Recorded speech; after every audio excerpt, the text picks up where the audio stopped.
What's up? It's your boys Jordan and Abraham. He's a professional runner, so he's your fast friend.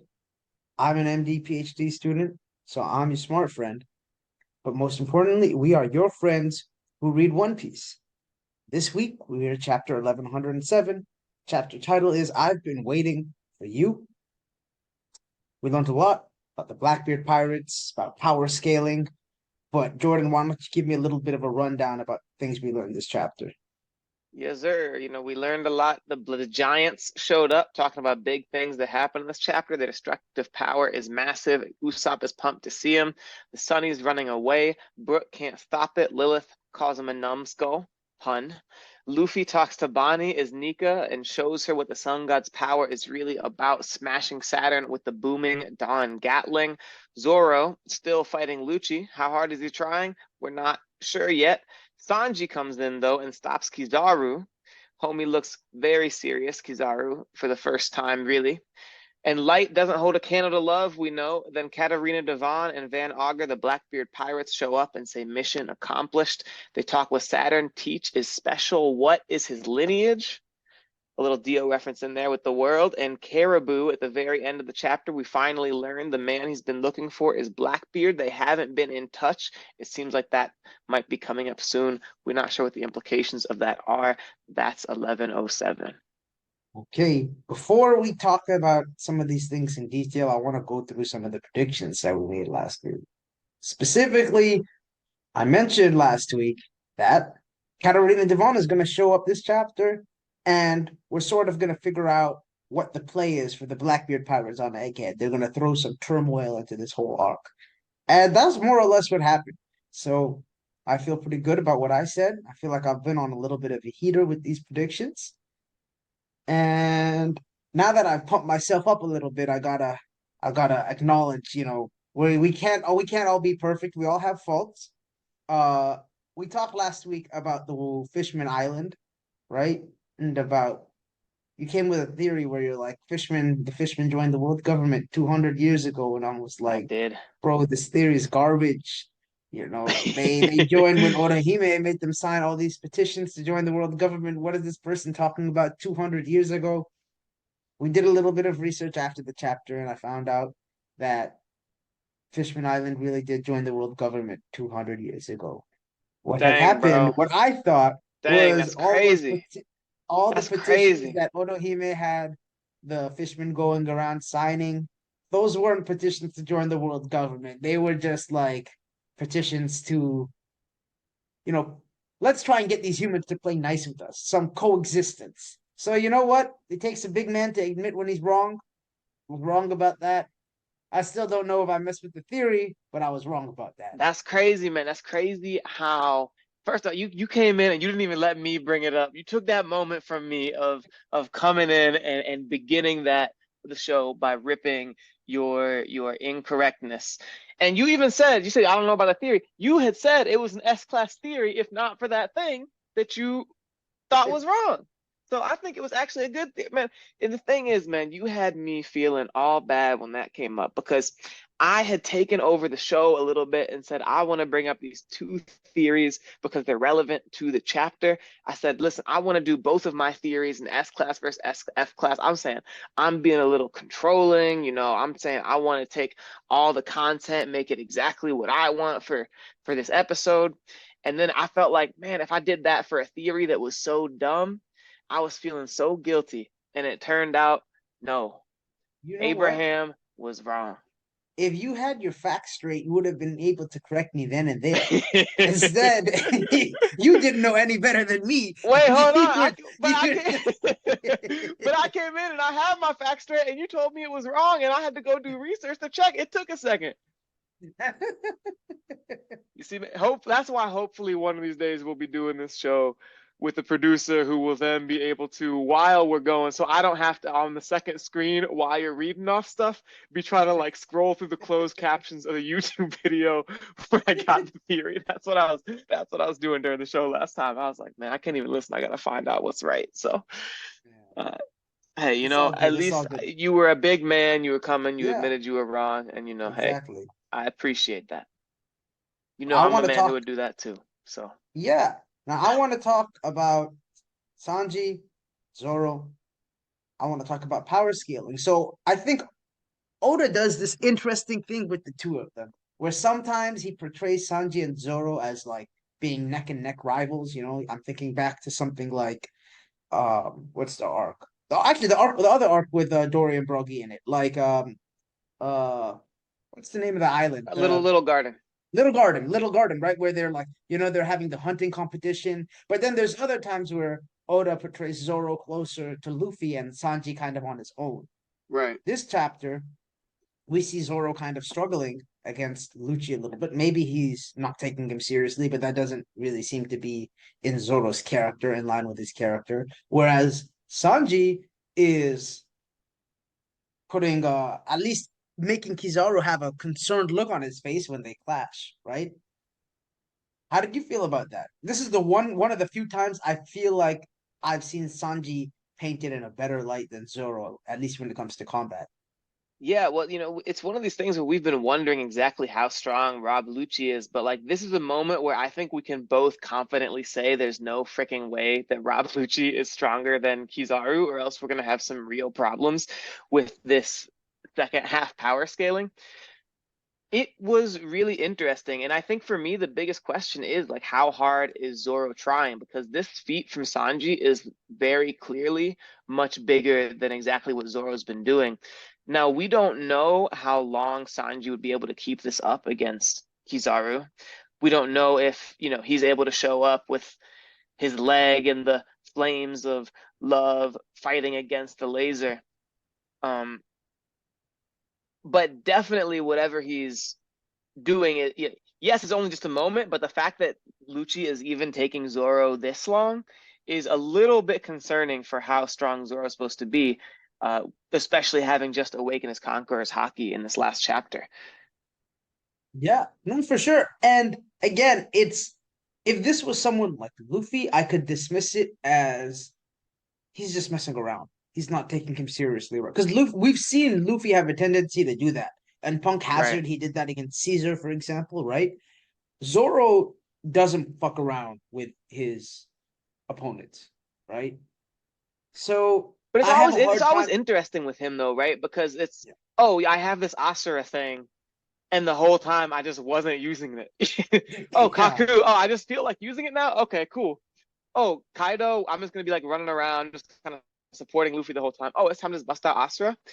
And one thing I'm realizing from going back and looking at the chapter right now is he doesn't have his third sword in his mouth at this point. He's actually been only fighting with two swords the whole time, which could be an indication that he's still not fighting that seriously.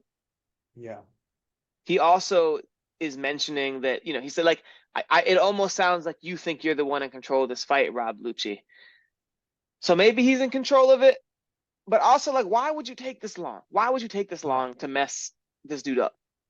I agree. It doesn't make any sense from what we've seen of CP0 in the past. Even if Rob Lucci's at the top of CP0, they don't scale to some of the like someone like Kink, right? So Right, right, right. I think Zoro he can make up for a lot of what we've seen so far against Lucci if in the next chapter he kind of has if this ends up being like a Mihawk with the butter knife kind of moment for him.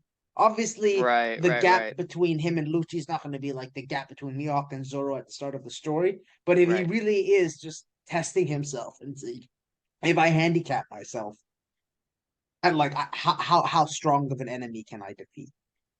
That'll make it up for me if the moment his third sword comes out and he's just like, yeah, we're done. Let's move on. Yeah, yeah, yeah, yeah. He's just like, I'm going boss mode. Maybe, yeah, Yeah. maybe he opens his Sharingan. We don't know yet. I think that for me, one of the moments that makes it sort of concerning is in terms of the power scaling is Kizaru looks freaking freaked out that Sanji just Yeah, stopped he his laser. does. Like we have not seen him look this kind of flabbergasted. It's almost his version of NL face, where he just can't believe this thing happened. I think I'd be really intrigued as to if there's something interesting about Sanji's Lunarian powers. I know there was a lot of speculation about why he could even do Diable Jambe and why he's able to, start making his leg all fiery. That's something that we don't really have an explanation for why he's able to keep that up. He's always attributed it to love, but in this chapter, he's sort of like bringing up that same light doesn't hold a candle to love, but I wonder if that's something that has to do with his Lunarian ancestry and the powers that they have being something that's really able to counter Kizaru's particular, like making him sort of a natural foil for him. Yeah, I I don't like the idea that it's actually related to love in any way. I feel like my Right. interpretation of that whole quote is this is just Sanji being corny. There's a damsel in distress, and he's just like, yeah, I don't care how strong your light is, my love is stronger. Um, I like the idea of it just being related to his Lunarian DNA. Honestly, I was into the subversion of reality that he can just like light his leg on fire and then light his turn the fire off just by friction, and the Right. clothes are fine, the clothes aren't singed or anything. Right. Like, I was fine back in this lobby when I was just like, this is just something he can do just by spinning around. Right. So Right. I didn't really need the whole Lunarian explanation or anything like that. But if we end up getting something like some Harry Potter shit where it's just like the I love the power Harry of Potter love. stuff, man. Yeah, the power of love gave me this ability. I'm gonna be like, Oda, what you fucked up with this. That's just walk that back. I was bringing some of those theories about the power of love being the thing in the One Piece. Wealth, power, fame doesn't have love. That's the one thing it's missing. I'll say that what I think is interesting about watching this shift, and I think this is one of the things that'll come up later in some of our next discussion. Actually, that's also this discussion, is I'm really intrigued as to what all of this kind of means for our battle with the world government. In thinking about the power scaling, I know we talked about how the giants just being big doesn't necessarily make you strong. But one thing Mm-hmm. that's really significant about seeing them in the beginning of this chapter is they just show up and like freaking wreck warships. Yep. Like when they run up on a giant ship, it's like, oh, you got a battleship? That's cute. Uh, Yeah. our dudes just jump in and like two of them hit it, and it's Yeah. literally just like going down immediately. And so I think there's this real question of when we talk about the Straw Hat Grand Fleet and whatever that's going to mean for the end of the story, that's a Yep. real level of power, not to mention having Sanji seem like he might be able to fight Kizaru is a real level of power. Mm-hmm. But I think so. I'm really intrigued as to what this means for both, like, how is the Straw Hats going to fight up against the world government as far as a fleet? And one question I just have for you in addition to that is with Kizaru, like, what's going to happen when we beat him? Because we don't kill dudes, Yeah. and normally it's the government comes in and takes dudes that we've beaten in. Yeah. Like, what's going to happen to this dude? So I think to your point about the giants and wrecking these battleships and whatnot, I think that's essentially going to be their purpose for this arc, right? And in the final war, Mm, like kind of the Grand Fleet, they're not going to be fighting any of the big names. They're going to be the fodder killers, right? For lack of a better word. And in Egghead, we have all these battleships that would otherwise sink the Sunny if they're not taken care of. And conveniently, we have these giants that can just like one shot battleships on their own. As for mm. Kizaru versus Sanji, from what I've I from what I've followed for the longest time, a lot of people when they're projecting matchups against the world government have pitted Sanji against Kizaru. I think their color Right. schemes are similar. And yeah, so I could They see both seem to someone fight like with kicks as Sanji's. well. It's kind of like leg stuff, kick stuff. Yeah. And they're both like, Sanji's blonde, Kizaru is like his color theme is like yellow. I don't know how much all of that stuff really matters, but I definitely expect the big three to scale at least to Admiral level by the end of the story. So It's just going in to be a terms of really. I guess Go ahead. Go ahead. Sorry. in terms of final matchups against the world government though, I don't expect I don't expect us to be fighting any of the admirals maybe outside of Akainu and maybe Green Bull as well, because Green Bull kind Right. of rides Akainu's nuts a little bit. But Yo, bro, he riding those nuts, he bro. does. He really does. So outside of those two, I don't really know how much of a role Fujitora and Kizaru are going to be playing in the final war. And I guess I'm trying to remember all the things you asked me. As for this arc, once Kizaru is defeated, which I do expect him to be defeated, like they're not just gonna like sail away with Kizaru perfectly healthy and Right. him not trying to shoot them down. Once he's defeated, maybe Saturn will, be on some type of time where he's like, I don't accept failure, and the classic villain trope where, oh, my Mm-hmm. subordinate let me down, let me murder my subordinate. Right. Right? Like, I feel like RDC's put out a lot of videos about that kind of stuff. Right. I don't know if that's something Saturn's gonna do, unless Kizaru actually like betrays him in the arc, similar to how Vegapunk did. Which I was one of the think, theories we brought up in S class versus F class that we both thought yeah, was yeah, S yeah, class. Obviously, you yeah, had reservations about Akainu, but all the rest of them yeah. potentially being able to It could shift def sides was an could interesting definitely happen. possibility. Could definitely happen. In my opinion, I think Saturn and Kizaru just both lose. The marine battleships are all destroyed by the giants, and the Straw Hats just bounce. And it's almost like the Straw Hats announcement as a true Yonko level crew, because you have all of these world government agents on a world government island, and they just take a massive L because you're fighting a Yonko, right? And they know not to Right. mess with the Yonko. So that's kind of what I would expect out of this arc. I don't expect any further repercussions from Kizaru. I don't expect him to end up in Impel Down. I don't expect him to be Of dead course. Yeah. Yeah. Yeah. unless Unless we get Saturn the kills him. Yeah. unless Unless Saturn kills yeah, him. exactly, unless we get the go down the route of Kizaru betraying the world government and Saturn Right. killing him. Well, I'll tell you because that's one of the things that really does make me interested in how the chapter's gonna and how this like may in thinking Oda might subvert our expectations with some of this is that specific idea of we don't have a except for ones like Full Body who's a scumbag, we don't really have an example of what would happen to someone who's defeated like that. So really just thinking he's gonna lose seems a little Yep. bit shallow to me. I think the options that you brought up are like interesting and creative, and I think would be more likely than just a normal Kizaru loses. But we're gonna be getting a lot of subverted expectations this chapter, I Yeah. think, or this arc. I think we got more of those coming. Yeah. Now I want to talk about honestly the most important thing that I think happened this chapter, which was Katarina Devon showing up. All she did was touch Saturn's leg, and then they left. They had a little bit of a back and forth with Saturn, and then they were just gone.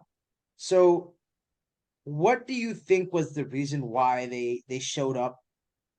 What do you think touching, Saturn's leg is going to help like them accomplish? You have any ideas for me? Bro, so I know we're not doing this in S class versus F class, Yeah. but did see a really interesting theory that I think is really cool about they were showing up to get Robin. And Mm-hmm. potentially that mission's already been accomplished. Like, yes, she touched Saturn, but that might not have actually been why she was there. That Robin has potentially already been kidnapped by the Blackbeard pirates. I think Koyaki Channel was another Japanese one, was the first one I initially saw this. But in 1078, I think, we saw Robin with no injury, and she runs off with Atlas to some room we don't know anything about. We don't see anything from her for another like 12 chapters until 1090. And everyone is freaking out during the Buster call, and Robin is chill and sleeping. And like, we know that this is a woman who she received the PTSD award from you Yep. just a few weeks Yep. ago. Yeah. Robin sleeping during a Buster call? That doesn't make any sense. She should be freaking out just like the rest of the crew. And so it's interesting to think with Katarina Devon went to disguise herself, Yeah. if that's potentially part of the reason that they were there to try and kidnap Robin, someone who can read the poneglyphs. So do you think? So you think that Robin that we saw was Katarina, like as an imposter? Something like that. I mean, we don't know exactly how Katarina's powers even work at this point, but I think it Mm-hmm. might be that she's not the actual Robin, or at the very least, maybe they Yeah. did Yeah. something to her because she showed up with injuries on her head. Yeah. I think it's very likely that she got like attacked by the Blackbeard pirates. it would seem odd to me that like if that's Katarina, and then we see Katarina confronting Saturn, right? That would have meant that Robin would have had to, disappear from the crew again if, if Katarina is impersonating Robin. You know what I mean? Like, I feel like it'll be there's no way the crew is gonna like leave Egghead and be like, oh, wait, where's Robin? And then we find out, oh, like Lafitte snatched her or something like that. I think there's a good It's chance she did get jumped by them and managed to like maybe fight them off. I feel like they wouldn't off-screen Robin fighting him off though.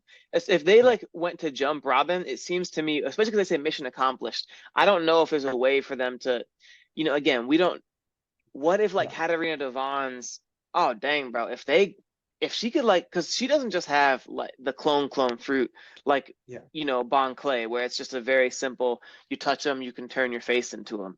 Like, Yeah. what if potentially you can do something like draining some amount of knowledge, draining like it is a mythical zone type fruit, and so if Yeah. you do it and it's like, yeah, there's some funky thing that happens and they take some kind of damage, but you had to get them in a separate location, and she was able to actually take some of Robin's knowledge, which is part of why the fighting, some of the wounds, and now she's like, mission accomplished. We're going to be a little bit opportunistic, try and get something from Saturn and run away. Yeah, I think so. I mean, that's an interesting thought, right? I none of the animes that I've ever had like nine-tailed foxes in have Mm, I ever seen that kind of ability, right? In like Yu Yu Hakusho and Naruto, like this whole idea of like transformation and whatnot, like that is a very like that's what the nine-tails is kind of like known for with right. other abilities. So I'd be a little bit surprised by that, but like you said, it's a mythical zone. I wouldn't have a hard time accepting that there are some unique abilities that it has that other fruits don't. I personally think that we know that Blackbeard said straight up to Kobe or Garp, whoever it was, that I want to become a sovereign, right? I want to have like essentially my own nation in like the world government. Right. And we know that in the first half of the time skip, he was able to use like him capturing Ace to leverage, like basically gain leverage and move himself up this like social standing ladder. And maybe if he now has someone on his crew who can transform into a fucking Gorosei, Right. who knows what kind of like propaganda if you have all of a sudden you think you have Saturn on the other side of the Denden Mushi and he's Right. saying all Right. these Right. other things. Yeah. I don't know exactly what he'd use it for, but we did just recently get a goal stated from Blackbeard that he wants to become a sovereign. And it seems like they very clearly were waiting for a celestial dragon to come down from Marriage was, right? Because they show up and Mm, they're like, you guys made it so easy for us. You came right. you Right. came down Right. from your Right. perch, right? So I actually think I think it's more likely their target really was Saturn rather Mm. than being someone like Robin. I do kind of wonder how they knew Saturn was even on Egghead That's what because I I was don't wondering, right? Like, I surely don't that I wouldn't don't just be publicized. no, I don't think it would be. But we know that some of these Yonko crews, like the Big Mom pirates, have ridiculous intelligence networks. So maybe the Blackbeard Right. pirates have something akin to that. I'll Yeah. say that, one of the things that I do like about the theory that they're coming to try and get Robin is the fact that they're trying to get Pudding at the same time, someone else who can read the poneglyphs. So you said, okay, we're gonna send Aokiji and whomever out to get Pudding. Uh we're gonna send frickin' Katarina Devon and what's it, Van Van Auger. Auger to go ahead and get Robin. But there's no question that the idea that them getting Saturn. And I'll say too, if because Caribou could be leaking this information, if he's been leaking the information the whole time, Yep. now it Yep. seems like it'd be a little bit quick for them to be able to show up already, just from Caribou being like, "Yo, just so you know, we've been on Egghead for like a day, but you should hurry up and show up here." Then Yeah. again, with Van Augur's fruit, the warp fruit, but there's no question that being able to impersonate one of the five elders is an incredibly useful tool for someone like Yeah. Blackbeard. And there's a real question. I think just finding out what the world, or as it's said in Japanese, "za warudo." Like Awardo. the warudo. That's the actual Japanese, for the world. Yeah. Um, I think the idea It's that, when you talk about them trying to get the world, the only thing I can think of in a show that's really where that's really been the goal of the main bad guy is Full Metal Alchemist. He's opened up a giant transmutation circle and literally coming out of the giant eye is like half the freaking planet from the eclipse, whatever. mhm. And so to me, there's no question that taking on the five elders, being able to have the power that the five elders do, and being able to manipulate people at that level in the world, both politically and potentially and impersonating them, is going to be really important. It's just really a question to me of like, can you really impersonate the five elders? Will that really fool freaking the other five elders? Are they not too big time for that? I don't know. Well, we've already kind of seen an analogous situation in Alabasta, right? We saw what Crocodile was able to incite in Alabasta when he impersonated what's his name? Cobra. Cobra, right, And right, right. granted that was to the masses, right? But maybe Blackbeard's whole idea is, you impersonate Saturn and you stir up some shit and the whole world is like, look at what the Gorosei are doing, right? Kind of analogous to what happened in Alabasta. And Well, we've been I do want saying, to, we've yeah, both been saying this whole arc, like every time we're like, yo, is this person switching sides? Like, we're like, is Kizaru switching sides? Is Caribou switching yeah, sides? Like, whatever. Every time we do that, we're just like, yo, it's like if you saw your boss was a giant spider demon, like, would you maybe change sides? And, yeah, and definitely, if these like elders are running things, and Blackbeard yeah. can go out and show everyone, like, yo, this dude's actually a giant spider demon.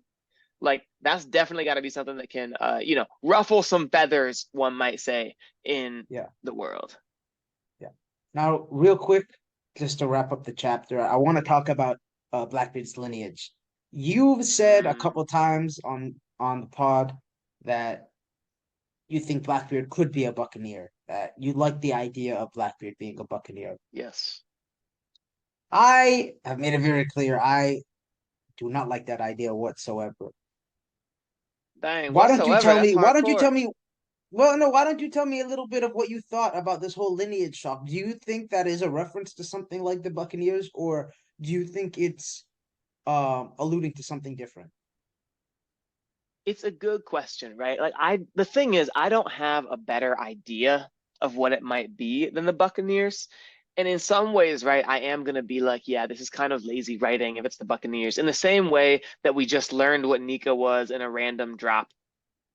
And then within the same arc, it turns out that Luffy is Nika, the sun god, as opposed to us having got that, ages in advance.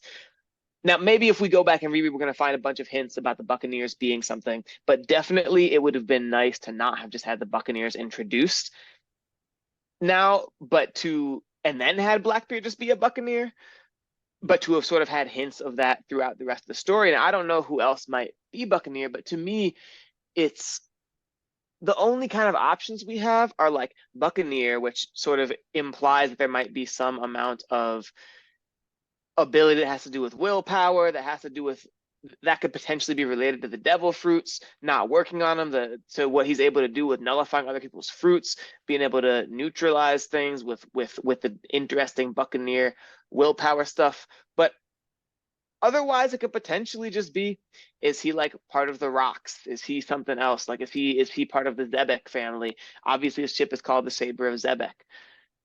That's one of the obvious answers too, and that seems a little bit, to me. That's also just feel like that would be more disappointing to me, because that just feels a little bit lazy. Like, oh, the bad guy is just like Rox's kid.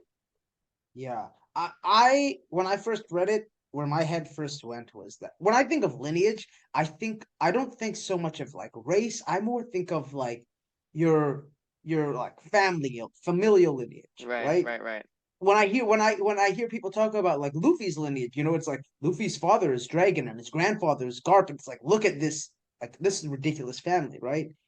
And I understand what you mean, where it would feel lazy or cliched if the big bad 40 years ago was Rocks, and now the current one of the current big bads is just his son, right? But that is where my mind first went when I heard about oh, his lineage, I was like, this makes me think that Blackbeard is just related to rocks in some way. And one reason why I think people like Whitebeard, especially, so we know Whitebeard was on the Rox's pirate crew, right? Right, So right, you might think, well, why wouldn't Whitebeard have known that Blackbeard was Rox's son if he was on the same he was on Rox's crew?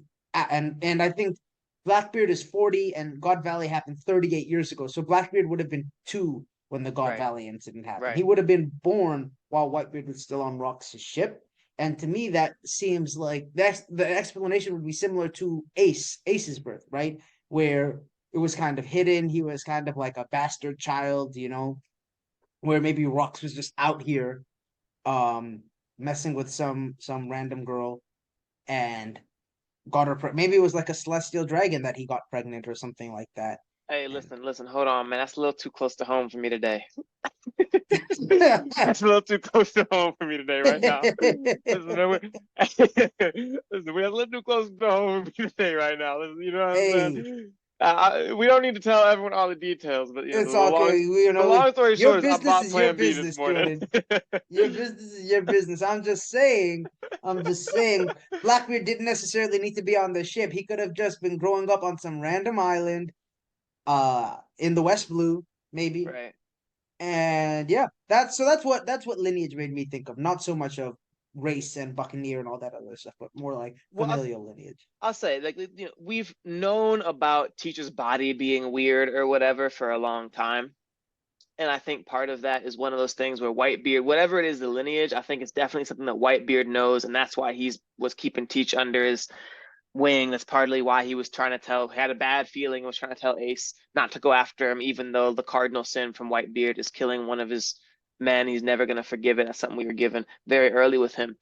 I think that so I'm intrigued, right? And one thing is, I remember that F class we brought up the theory about being able to pass on your will, that potentially being the Buccaneers' power. And it would be really interesting if he had the will passed on, whether it's from Rox, whether it's from someone else. But that's something that makes his body special, is the fact that he, kind of like the robot in that theory, had a will passed on to him that allows him to sort of have the 2 different devil fruits, that allows him that. And that would be something that would, if it was the Buccaneer, if that's the Buccaneers' power, that's something that would allow it to be both about lineage and about what's passed down to him, and about him being a Buccaneer. But I think too, when I'm thinking about the lineage, one thing that I start getting excited about is thinking about that whatever the Buccaneers' original sin is, whatever it was that made them so dangerous to the world government, and they want to get them out of there, and they got to kill all these people. It could be that maybe he's not Rox's kid. Now, who knows if Rox's a Buccaneer or whatever, I don't know. But that he's part of the lineage of whatever has been passed down from the people who originally opposed the world government or did whatever cardinal sin that the Buccaneers committed from the very beginning. Yeah. I think it's definitely an interesting possibility and something that Oda can like elaborate further. It's really hard to speculate with how little we know about these races, and a lot of these races just getting revealed into the story so recently, like the Lunarians and the Buccaneers and whatnot. Right. Again, we talked for a long time about what we think, this whole idea of like a physical manifestation of inherited will and whatnot, and you know how I feel about that. We don't need to get into all of that again, but I think it's an interesting possibility. Right. But I'm not the biggest fan of like inherited will being something that can be that is something tangible or that can be physically passed down from one person to another, rather than you know mentally or philosophically. Well, it'll be interesting. It'll definitely be interesting to see. I think one thing that I really think about too is, like, I definitely don't think we're getting a new race at this point in the story either. We've got enough of those. We'd heard about Big Mom not having 3 races or whatever left. I don't remember exactly. It seems like that's probably the Onis, like Kaido, the Lunarians, maybe the Buccaneers. I think 3-eyed Probably, tribe yeah. because of pudding. Yeah. So it's interesting. I think we've got enough race stuff. It'll be interesting to figure out what potentially was passed down to Blackbeard. But something that you definitely, I know you don't like the idea of wills being passed down. Something you can pass down to people. awards. That's what we're passing awards down to people for Yes. the chapter, like we Yeah. do every single week in our awards show segment. Abraham, do you have an award you would like to give this chapter? I do. I do. I do. My award is gonna go to Vice Admiral Red King, I think was his name, Red King, the dude with the crazy neck. Yeah, You know, yeah. Bro, he had a crazy neck. Bro, that he had a neck was crazy neck. crazy. All I have to say is the whole battle, in my opinion, the whole battle turned the moment they revealed this man. They showed this man with his crazy ass neck. They gave him this title of vice admiral, and I feel like if this is your leader, that would just demoralize me. I'm like, this is the man who is supposed to lead me into battle. So I'm gonna give the crazy neck award to Vice Admiral Red King. Be better. I hope he can be better and lead his troops with a little bit more charisma going forward. That man definitely had a crazy neck, and I can see that being very demoralizing if your boss just has that many necks going all the way down, like 8 of them. Like you would go into battle just thinking, man, we look silly. Yes. The award I would like to give out this week, and I had a whole different one that I was thinking of before, but I changed mine going into it because I'm gonna the name of the award is the You Thought You Something Award. Like you thought you something. Mm, Because you know who thought he was something? Vegapunk. This he man did. showed up and we had a whole thing about maybe he's dead. He's saying to go on without me. I didn't even remember to put it in the review. We practiced the review 3 times and no one was like, shouldn't you mention that Vegapunk was like, go on without me? He's alive, but he might be dying. Like, we didn't even think about that. This chapter had We so did. much going on. This big scientist has been the center of the arc. We've been hearing about this whole time, might be dead, and saying, go on without me. And we didn't even think twice. We were said, Vegapunk, you thought you something. We didn't even spare him a second thought. Yeah, we just wrote him off. We just wrote him off. Dang. You have any predictions for the next chapter? I'm just going with an easy one, man. Robin's been Okay. kidnapped. We're gonna find out that that's what the Blackbeard pirates were here for. Yeah. Robin had been changed. I'll modify it to they did brain surgery or whatever. Katarina Devon was able to take it. Maybe she hadn't been kidnapped, but it's like figurative brain surgery where Katarina Okay. Devon, uses her powers to like suck out Okay. Robin's brain. But we're finding out that their mission, we're gonna find out in the next chapter, was accomplished, and that they've taken Robin's knowledge. Shanks is making his move for the One Piece. So is Blackbeard right now. Okay. Not bad. Not bad. My prediction is, and it's more of a hope than a prediction, but my prediction is that Frankie is going to put in some real work against Kizaru this next chapter. We're on the future tech island. This feels like an arc that should be significant for Frankie. And we also saw stuff like at the beginning where it was like some like laser repelling technology and stuff like that. I want Frankie to get some kind of major tech boost in this arc and for him to be able to show that out against someone like Kizaru. So my prediction for the next chapter is that Frankie gets his big moment, his big combat moment against Kizaru. Man, I love that you want that for Frankie. I love that you see him in this chapter kind of doing things, but we just had a whole arc in a whole samurai country. And Zoro barely even got a moment. He like barely got Yeah. anything more than anyone else. So Well, I'm he just got saying conquerors. He got he got conquerors. conquers. He got conquers. But you know what I'm saying? Like he didn't really get that focus in that same way. Yeah. So, it'll be really interesting to see. If Frankie gets his moment, I think all the Zoro stands are really going to be jealous about Zoro not getting any real background focus and then Frankie getting a real background focus. But I think it's a good point. It would have been nice to have seen that to this point. I think that's something I'd like to see going Yeah. forward. But now it's time to go into S class versus F class. Now we got a big one that Abraham is going to bring for us today. We said, last time we've been doing a few smaller ones, 1 or 2 each time. We're going to go in depth with an Abraham Blackbeard theory because this 1107 is the Blackbeard week, the Blackbeard chapter. Abraham, give us your S class or F class theory. So this is from a YouTuber called The Hidden Island. I don't know if you've watched any of his videos. I've watched a couple. They were kind of hit or miss for me, but this one hit hard. Overall, big picture summary is that Lafitte on Blackbeard's ship is has essentially been Blackbeard's advice. Sorry, I should say Lafitte was a member of the Rock's Pirates and has been advising Blackbeard along every step of the way throughout his journey. Yeah, that's the big picture summary, and then I'll go into like some of his evidence for all of that after. Interesting. Yeah. I mean, that's Yeah, definitely a very interesting premise because one of the questions we have is how the mess does Blackbeard know all of these things?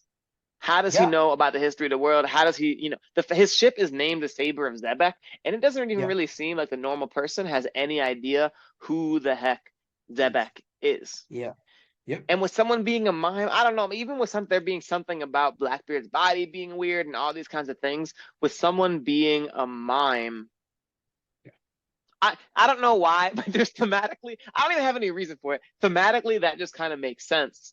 Yeah. Uh, the one, I'll get to the drawbacks that I see later, but go ahead, tell us more about why you think you like it, because Yeah. So I'm pretty intrigued in this theory. yeah, so these are his points. So first in the God Valley flashback that we get, we see all of these members, like a young Whitebeard, a young Big Mom, a young Kaido, um, Captain John, and then there's one panel of a guy in like one of the in a hat. You got to look at this on your own time, but he legitimately looks a lot like Lafitte, and his face is Mm, kind of covered in like shadow and stuff. We can't really make out any details of his face, but his mm, silhouette looks a lot like Lafitte. And the Hidden goes on to point out that Lafitte is also from the West Blue, where God Valley is from, like where God Valley mm, happened. And while God Valley happened 38 years ago and Lafitte is only 41, right? It wouldn't make sense. Like timeline wise, he was 3 during the God Valley incident. But Hidden then goes on to say his theory is partially based off the idea that Lafitte has faked his own death at some point. So similar to how Kuro faked his death mm. early on in the series, he speculates that after God Valley, that Lafitte faked his death, laid low at some place in the West Blue, eventually created a new character, and a new identity that he went by as Lafitte, where he was some sheriff. Um, and part of the evidence that Hidden goes into to support the idea that Lafitte might have faked his death is that there's a real life pirate that Lafitte is based off called Ooh. Jean Lafitte, who, if you Oh, oui, look at his, non, un, deux, trois, croissant. if you Vis-à-vis look, de mon ami. Rendez-vous. Charles de Gaulle Paris tout coin. I apologize to all of our French listeners right now. I'm so Garçon, sorry. omelette de If we have fromage. any French listeners, I We actually do apologize. have some Belgian listeners, so I don't know. They might speak some French over there. You know what I'm saying? I'm not even gonna try. I grew up learning French. I grew up learning French, Canadian French. So I've Right, learned right, right. the French people don't actually mess with the Quebecois like that. But So you moving know enough forward, French to know that basically what I said was one, two, three, my friend, like, yes, yes, yes, no, croissant, an airport's name, croissant. I didn't yeah. even get to baguette, man. I didn't even get to baguette. Bro, I just can't But resist. I can't resist. I this love the gibberish French. Jordan, let me tell you something. This guy, John Lafitte, in real life, if you go on his Wikipedia page, he has 2 dates and locations for his death Mm, because it's actually speculated in real life that this man faked his death, and both of his death dates are 53 years apart. So there's complete ambiguity about whether or not when and where this pirate in real life actually died. And Hidden also goes on to point out a lot of stuff about Lafitte, like Lafitte is the only member of the Blackbeard Pirates that whose devil fruit we don't know about. He's the oldest mm, member of the Blackbeard Pirates. He's the chief of staff. The way that we even get introduced to him is completely different from how we get right, introduced to the rest of the crew. They're all on Jaya, right, where the right, Straw right. Hats meet up with them. And this guy is halfway across the Grand Line. He sailed halfway across the Grand Line on his own and snuck into Marijois without any Yeah, of these totally. elite members noticing him. So he says all of this to say that Lafitte is clearly hiding his power level, and that yeah, so That's true he kind because of puts all of this together to be like Lafitte was a member of the Rocks Pirates. He faked his death. He eventually found Blackbeard. Maybe he realized that Blackbeard was, Rock's legitimate son or whatever, and he's been feeding him all of this knowledge about the Rocks Pirates. A lot of people also speculate that Blackbeard had a devil fruit before getting the Yami Yami no Mi. right. And Hidden also speculates maybe one of the treasures that was available on God Valley was something that a devil fruit that Lafitte was able to steal and feed to Blackbeard, and we just don't know about this devil fruit for the Mhm. people who do believe in that whole idea. So I thought he did a great job of arguing this point, especially once he started pulling from real life examples, because we know that a lot of the pirates, like Jewelry Bonnie, like Marshall D. Teach, like all of them are inspired by real life pirates, and like Oda intentionally pulls from real world history when creating some of these characters. Yeah, man. I'll even give you too the way he dresses in the show looks a lot like the way this dude in the Wikipedia page. Like if anyone's listening, just go on Wikipedia, look up Jean Lafitte, Yeah, mon ami de toi, rendezvous.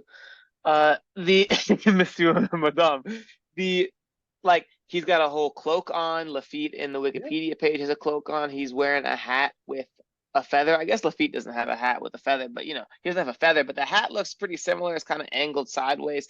Like his hat looks like it could have a feather on it thematically. Like if you told me he had a feather on it, I would believe you. I think really the resemblance is uncanny with faking his death and things like that. And again, I was reading through Jaya recently just because it's an arc that I really love, and I was totally noticing like what's up the fact that when we start knowing about mantra and knowing about observation hockey and the fact that these people can normally like sense someone coming up, the idea that someone's able to get into this room with admirals and all of these warlords and basically no one has any Mihawk, idea. Like Dolphy, even yeah. Mihawk. Now, maybe Mihawk and Dofi were just like, we'll just see what's going on. I'm not threatened by this guy. We'll just see what happens.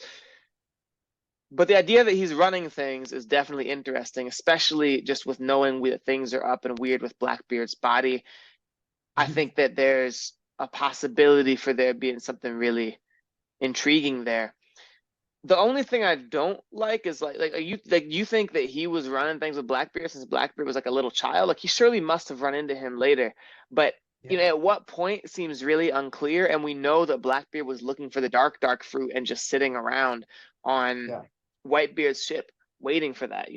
How do you explain or respond to that idea? Yeah, so Hidden also he doesn't frame it in that way, but he draws an analogy to Treble and Doflamingo. We know that Mm, Treble identified Doflamingo as a young child and kind of groomed him and put these again. He played a large role in determining the type of pirate and empire that Doflamingo ended up developing. So, and we also see that with like Stoyson and Big Mom to some degree, right? So right. I think that is kind of that would be the idea of the theory, right? If he ran into Blackbeard as a young child and he was kind of mentoring him and be like, look, this is what you need to do in order to be successful. Right. Try and find the Yami Yami no Mi. This is what it looks like. First, the way that you're like most likely to get this is by joining Whitebeard ship. I don't know. I'm not. It's like with most theories, right? I would never say it's more likely than not. It's obviously like less likely to be true, but I think it's uh really it it it has almost all of its bases covered, and Yeah. it really is a fascinating explanation for like the dynamic that we see between Lafitte and Blackbeard. With a lot of parallels throughout the story, going all the way Yeah, back to freaking Kuro, which is, one of the ways that Oda tends to write. So I think there's yeah, no question this is obviously an S-class theory. We got a lot of time out of it and everything. So thank you, yeah. Abraham, for bringing us this beautiful S-class theory that we had time to actually discuss. Man, we're just getting along well today, man. We're getting along well Yeah. today. Yeah, yeah, yeah. I agree. We're vibing. We're on the same wavelength today, man. And it's Yeah, nice. man, It's we nice. are. We don't, contrary to what a lot of people think, I've been called a contrarian before in the past. I feel like you've probably been labeled that before. Nah, no such thing. No, That's what a that's contrarian would say, though, right? yeah. I just if you say stuff that I mess with, I'm not gonna say otherwise. I believe That's what I'm saying, I man. love the wavelength that we're on today. If That's what only I'm saying. I do. you could be this level headed every day. Exactly, man. Well, it's all these things. Honestly, I think it just hit different because you're bringing up all these messing around with people having illegitimate kids, just like how Dragon and Ginny messed around and had an illegitimate kid in Now you Bonnie. gotta go So, out and ruin it. You gotta go out and mess up with the whole vibe. yeah, man. But that's it for the One Piece part of the show. As we start getting into the real world, we're talking about illegitimate things happening. And comic book review, we got a story about a lot of the illegitimate leakers of One Piece who leak out spoilers. I know you don't read these, but me, our friend Samir, who was on a little bit, our friend Joaquin read the spoilers every week, and there's a huge community around people just taking leakers. And some major leakers were arrested. According to Comic Book Review, Asahi reports that police stationed in Kumamoto, One Piece author Ichiro Oda's hometown, arrested two foreign citizens suspected of infringing upon Weekly Shonen Jump's copyright. They are accused of posting the latest chapters of Weekly Shonen Jump manga in both January and March 2023 before the magazine's release date. The arrests have sent a wave through the leaking community, with many closing down their websites, X accounts, formerly Twitter, and discords through which these leaks are formally spread. We've seen a lot of these things just being shut down, just even from Manga Rock, Yomi, things like that. They shut down. They shut down. They seized their phones. A couple of them pled guilty to a couple things. Abraham, what are you thinking, man? How do you react to this story? Yeah, yeah. So, quick question: these people that got arrested, are they only putting out the spoilers, or do they also put out the scans? Because from how I understand, the way that we get scans is that the people in Japan buy Shonen Jump before it's published online, and they like scan them online, and then that's how we get these rough translations. But So through these stories, it's people who, I believe I read in another story, it's people who work in some of the industries where they have stores where they're buying them wholesale before they actually go out. And obviously, if you're part of a store and you own a business and you get the magazines, so they're able to actually go on shelves on the day that they're going out, you have them a couple of days in advance. And it's people who decide, hey, I'm going to go and take these photos. That's both how the scans are made and also how the leaks start coming out even before their scans, things like that, right? And it normally goes short spoilers, more advanced spoilers, raws, and then scans. yeah, okay. So these people were responsible for spoilers and probably for the scans as well, not just the spoilers. Okay. Exactly. And Um. so what we were told is that some of the people like Pew Piece, some of the big ones are safe. Read On seems to still be safe with some of the names of major spoilers, but that we aren't going to be getting the same like Wednesday evening raws. I think the scans are still going to come out roughly around the same time, but some of the spoilers that came out earlier in the week, Tuesday, Wednesday, are not going to be out. They're going to be a day later. Yeah. So, big important thing. I do agree we should be supporting the official release. I have a Viz subscription, even though I don't really read the chapters on Viz, because the official translations, they don't always read as well as the like unofficial translations, right? I've had someone tell like basically describe it to me as it sounds like AI or like a robot like wrote the official translation sometimes. Right? It's not how English is typical. It might be like technically accurate, but it's not necessarily how English is spoken like day to day. Well, So there might be I some and times that maybe you don't understand the official translation being better, and maybe your friends maybe explain to you that the ways that the scanlations are wrong, and they kind of give you wrong ideas, things like that about it. I can't think of any exact times or friends who Me might have neither. done that from their I understanding of can't either. Japanese that you doubted and hated on. But I'm just saying If there might be some times that if the official only. translation might, you might be missing something with the scanlation. I'm I just need saying. more friends in my life who I can rely on for their Japanese fluency. I just I Well, don't you know. have at least one. You have at least one. You have a good friend. At least one good friend who, Cyrus, my friend Cyrus does speak Japanese maybe fluently. like two friends. Maybe you got two. Then that's good to know. I'm not thinking of anyone in mind, Yeah, but I know maybe you have at least two. That's all I'm saying. Cyrus and maybe like one other friend somewhere. maybe. Um, yeah. So I do think official release should be supported, but they also do things like they spell Zoro as Zolo. I also want to. It's a thing where I want to consume content as quickly as possible, and I understand waiting from like Thursday to Thursday is not any different from waiting from Right, Monday to Monday. It's right, still a week either way, but right. I want to get the content as early as I can personally, as long and with reasonable quality. So as long as you're supporting the official release, I don't see any problem in consuming scanlations from their strictly like a business perspective. I get them going after these scandal because they're messing with their own business. So I'm not hating on like Viz or Shueisha or whatever for going after these people that are leaking the chapters early. But strictly from a consumer perspective, I don't see any problem with people reading spoilers or scans and whatnot, especially if they're supporting the official release. Man, well, our friend Sean, who, hey Sean, shout out if you're listening to this. He basically, when he heard we had a podcast, he subscribed immediately. And so if you made it all this way through, shout out Sean, hit me up, let me know Love that you, you actually Sean. made it. Love you, Sean.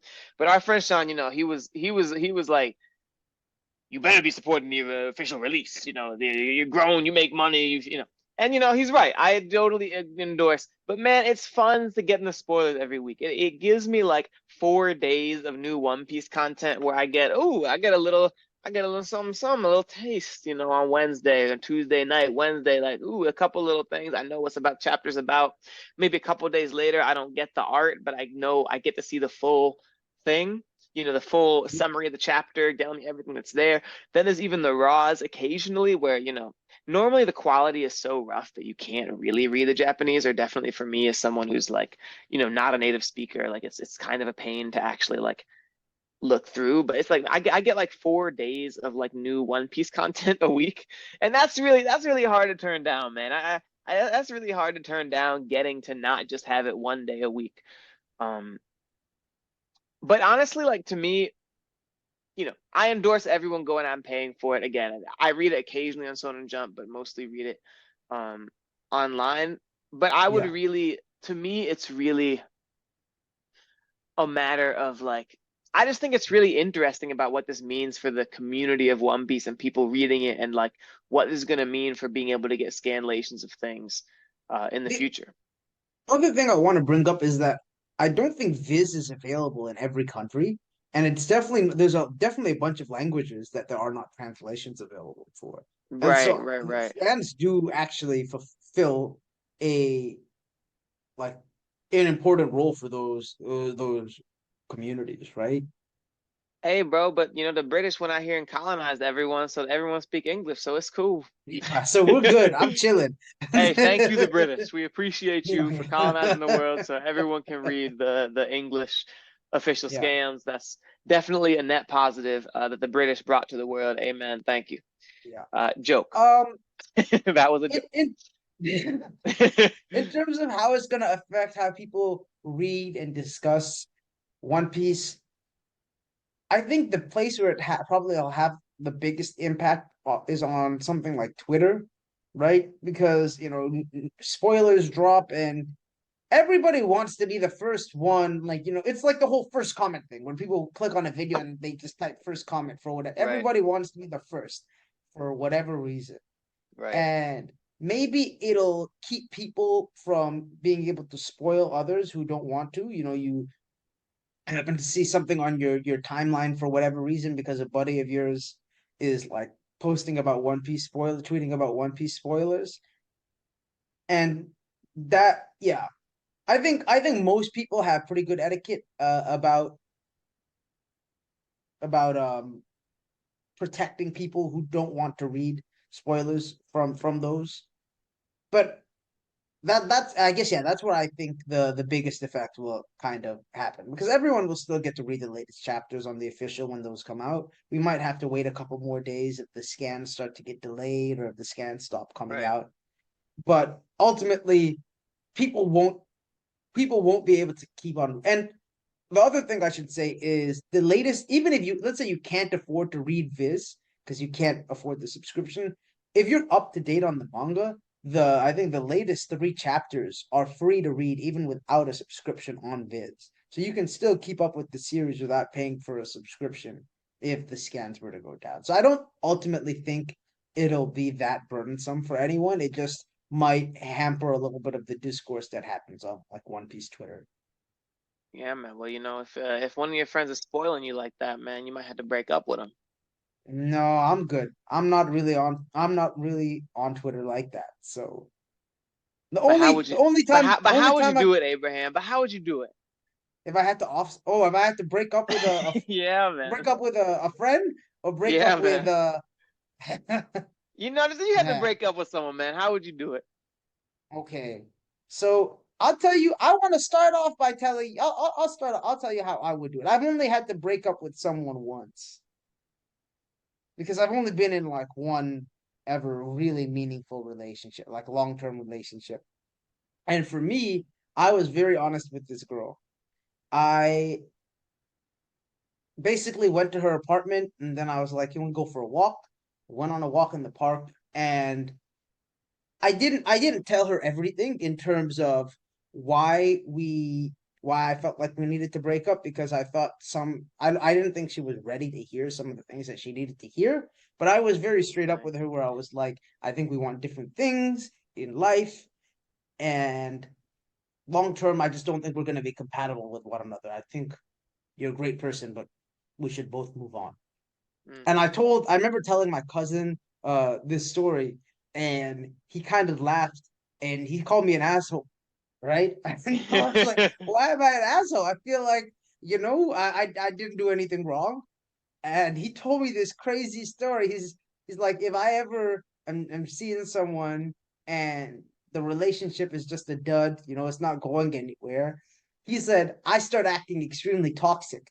I start doing all this Oh crazy. no, he's that dude. Oh my Yeah, he's like, God. I start doing this crazy toxic stuff to Oh, eventually dude, get this no. girl to break up with me. And but here's the reasoning. He's like, that way, when she breaks up with me, she can be like, oh, she has the power, she has the upper hand in like the breakup relationship because he's like, I'm giving her the agency to dump me instead of me going up to her and just ending it with her. And he's like, in his opinion, is like that's the kind of thing to do to No, give bro. it. I was like, It's bro, like that's what? one of the craziest things Let I've me ever treat heard. someone bad. Let me treat someone bad for like months because if you're in a long relationship too, like they're not gonna break up with you for being a douche for like a week. They're gonna be like, "What's going on? Let's talk about it." It's like, oh, you're gonna make this incredibly frustrating for them. Be like, why did my partner like go in a shell, start being a douche? Like, Yeah, how did I fail in this way? Right? Like, yeah, how did I fail as a partner to be able to work through this or to be able, right? Like and then they're gonna have absolutely no closure. It's gonna be like they're doing it because you're a douche who was like unwilling to work through it. That's not gonna make the right. Like I broke up with my last girlfriend for politics, and I told her, straight up what it was. We were having a whole conversation. There were tears. There was hugging. There was breakup sex. But but it's really it's hard to do, but giving someone like treating her badly until she wanted to break up with me was not going to be the answer. And that wasn't going to somehow make it easy for her, right? It wasn't hard for me. It wasn't easy for me to break up with her just because it was my choice. It was like, dang, I feel like I still love this person and I'm breaking up with them. And I'm really sad about it because I realize it's become untenable. You're just putting them in that position. But before that, giving them like months probably of a really bad relationship and you being a toxic douche. Like, yeah, plus, like, people talk. I'm like, that, like maybe you're in a big city, maybe you're in Toronto and you don't really have to worry about that. But it's like you don't want your reputation starting to be, oh, this dude, like when he gets in a relationship, is that dude. You know what I'm saying? Yeah. No, I No. agree. That's what I told him. I was like that. Like, bro, that's some crazy shit. I would never even cross my mind to try and pull some shit like that off. That's I know a dude who did that in eighth grade, and I'm like, okay, whatever, you're in eighth grade. But once we're like grown adults, like, you got, and like it's annoying because people still ghost even though we're grown. People still are afraid of conversations even though we're grown. And like to me, that's one of the things where when you're emotionally mature, you should be able to take the time and say the kindest Oh, thing is not lying to this person. yeah. I mean, maybe a little omission. You Yeah. know what I'm saying? It's like maybe a little Exactly. omission. Yeah. But we don't need to be like when you say that you're deliberately being toxic to try and be kind to someone, I promise you, you're being more toxic than you are being kind. Yeah, I agree with that. That's for sure. I want to just real quick because you reminded me of a different breakup story from a friend of mine. Good, because I got This I one more actually think after this too. I got one more after this yeah. too. So go ahead. This is a funnier story rather than a crazy story.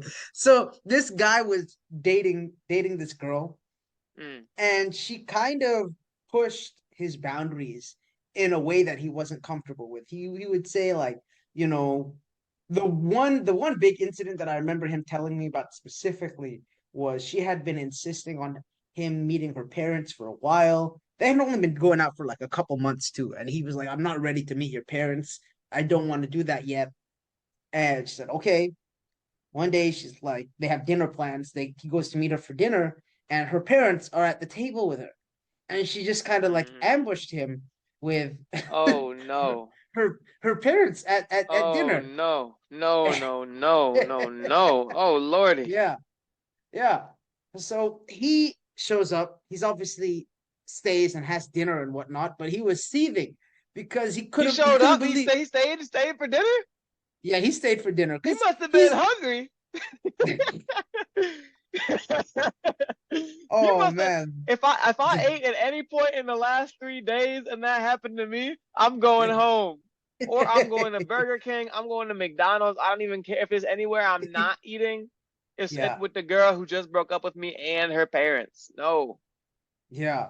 No, no, no. So they didn't just break up, but like they were still together. He was just he was he's also someone who he doesn't I don't think he likes being well, I don't want to say he doesn't like being confrontational because he can be confrontational if he wants. But I guess in his opinion, him showing up and them seeing him, he was already stuck in that situation. Maybe it just didn't cross his mind to leave. But I'll tell you how he responded. He responded by Oh no. texting. He responded by texting her the next day, being like, "You crossed the line with that, last night or however, Right, right, last right. night, Whatever it was. Yeah. and it's over." More or less, you've been Right. these are some boundaries that you're crossing, and he breaks up with her over text, and then Oh proceeds to no. block her on everything. Oh man, bro. These- Oh my God. Dude, my one of my boys, I can't, I'm not gonna say his name on it because that doesn't. Oh, you yeah, got more? You got more? well, because the story's not done yet. Man, I got a whole breaking up on text and blocking story, man. Man, we got too I, many of these stories, man. no, no, no. I promise you, the story keeps on building. Okay, Right, right, right. then maybe a couple months later or whatever, my brother is dating some new girl and he brings her to like a party with like some of his boys and whatnot, and he finds out that he's actually dating the girl that my friend had broken up with. This girl Oh Kate. no. Oof. And there were clues the whole time. She was like, "Man, I just got out of this relationship with this East African guy. He broke my heart. He Right, blocked all of these things." right, And there's not a right. lot of East African people in like our neighborhood, that are around our Yeah, age. yeah, yeah, My yeah, brother, yeah, yeah, if he yeah. had really been thinking about it, he might have been able to put it together. But then, like, it all comes to a head, and they show up at this party, and she's like, Matthew? And he's like, why is this chick here? And then he finds out this is my brother's new girlfriend. Oh And I no. mean, he's still dating this girl. They've been dating for a little while now. I mean, good We'll for see them, I how guess. that relationship ends up going. But it was just crazy. And she and she's still blocked on everything. He still has her blocked on everything, despite the fact that my brother is dating this girl now.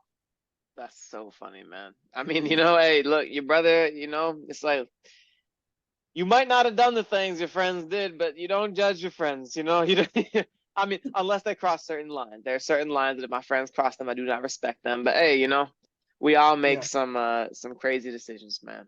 So let's hear your story. I want to hear your story about Oh someone getting man, blocked. I'm like, can we just do another segment on this next week? I got more breakup stories and everything, man. My buddy had a girl who she was Kenyan, the Wow. ambassador's daughter, and Whoa. yeah, man, it was crazy. And so,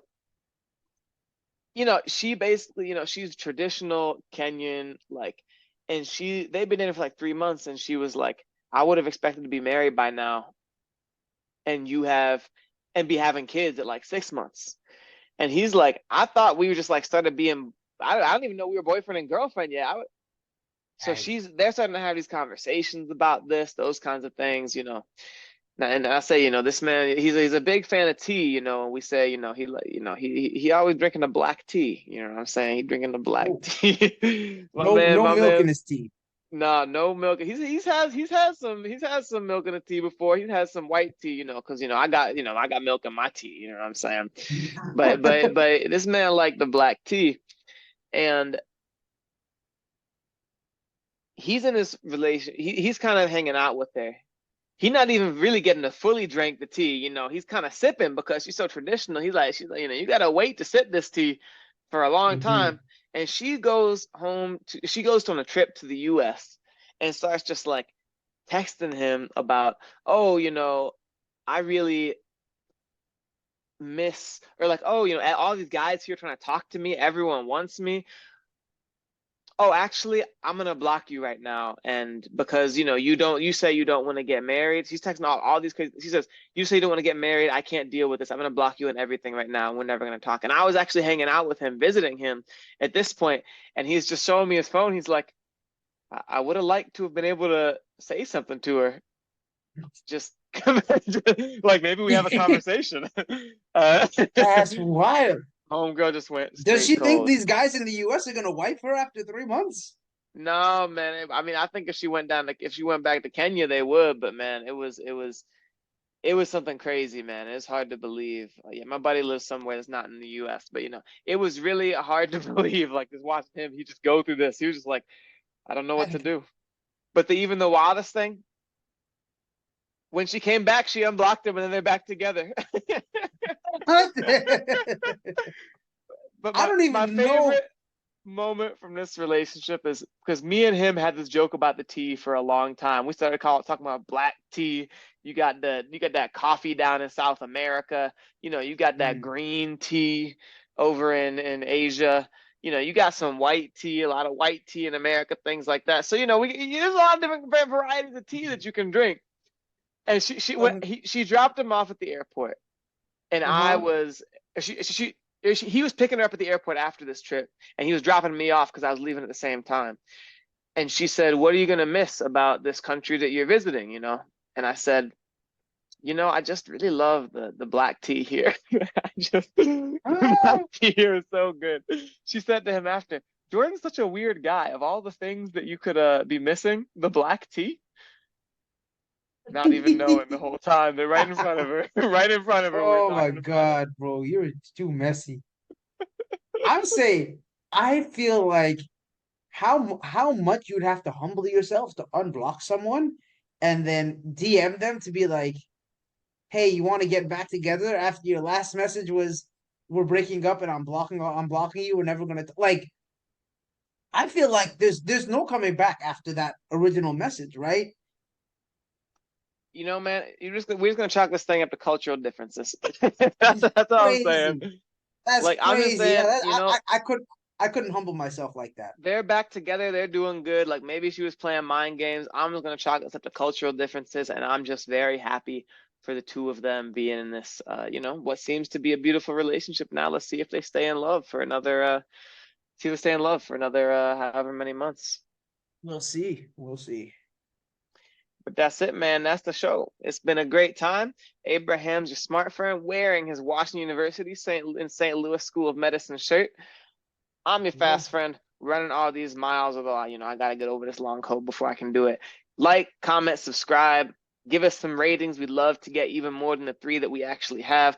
Right now, we're about to get 4 episodes over 20 listens. They're 3 at 19 right now. So keep hitting your friends up. Tell them to listen to the show. Listen to the old episodes. We hope you're going to love it. We think you will, and we're having fun. More to come next week. Peace. Yeah. Appreciate you guys. Take care.